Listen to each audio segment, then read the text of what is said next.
Greetings, New Day family. I wanted to take a moment to speak with you regarding our COVID plan and our return to school. Recently, I sent out a letter detailing our stepped reopening plan, but I wanted to take a little extra time to further explain our planning and thought process. Our first priority is always to keep our students and staff safe. A close second is our desire to provide a rigorous and engaging curriculum for our students. COVID has created many challenges in finding a balance between those high priorities.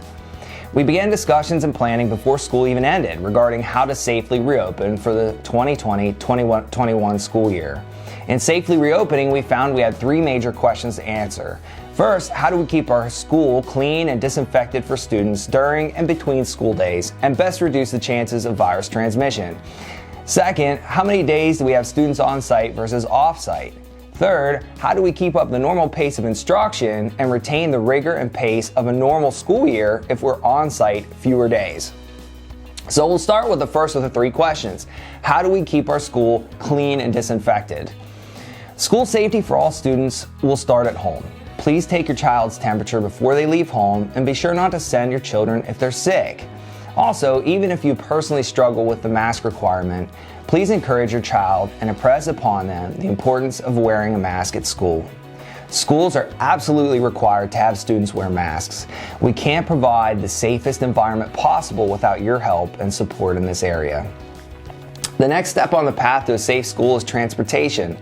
As a charter school, we aren't able to provide transportation. We have to rely on each district's transportation plan. All districts are different, but most districts are doing similar things. They're cleaning buses between runs, opening windows when possible for ventilation, and assigning seats. Students will be required to wear masks on buses and will not be allowed to board if they don't have a mask on. All districts are also encouraging any family that can transport their own child to do so. However, we all recognize and understand that this is not a possibility for most. Once students make it to school, they'll have their temperature taken prior to entering the building. Any student who has a fever or is exhibiting symptoms will be temporarily quarantined and screened by the school nurse. If the nurse deems it necessary, parents will be called to pick up any student who might be at risk or showing COVID symptoms. Anytime students are entering the building or moving through the hallways, they must wear a mask. We will provide outdoor mask breaks for students from time to time. During the day, teachers will be cleaning door handles, desks and surfaces between classes, and we have set up deep cleaning services at regular intervals and a detailed checklist for our cleaning staff. Several gallons of hand sanitizer are on order for students so they have ample opportunities to disinfect their hands. Lunch sessions are split into small groups, and the lunch monitors will be responsible for disinfecting the microwave handles and buttons between students. And those lunch monitors will be teachers. Our second concern in planning for a safe school year was how many days should we have students on site. While we'd like to have students on site as often as possible, we also wanted to have flexibility and proper training for our students if we needed to go online in a full-time capacity again. Much of the current research indicates that our youngest population is the least vulnerable to COVID transmission. This, coupled with the fact that our youngest students need more time to learn our systems and have added support, we decided that Monday through Thursday, with Fridays as a work from home, was the best solution for our 7th grade students. For all other students, grades 8 through 12, we decided on a Group A and Group B schedule. Students with last names that begin with A to K are in Group A, and students with last names that begin with L to Z are in Group B. Group A is to come into school, be on site Mondays and Tuesdays, and Group B is to come in on Wednesdays and Thursdays. All other days are work from home for those students. We'll revisit our days on site every 2 weeks. If the COVID situation improves, we'll move to our normal on-site schedule for all students. If the COVID situation worsens, we may move to a fully online schedule. The idea behind the schedule is to be flexible and responsive to the changing health needs of our community. The third and final concern in planning was how to maintain the challenge and pace of our academic programs in spite of fewer days on site. For the first 2 weeks of school, our goal will be to get students comfortable with all of our online systems, with direct help and support from their teachers as they're learning how to work online.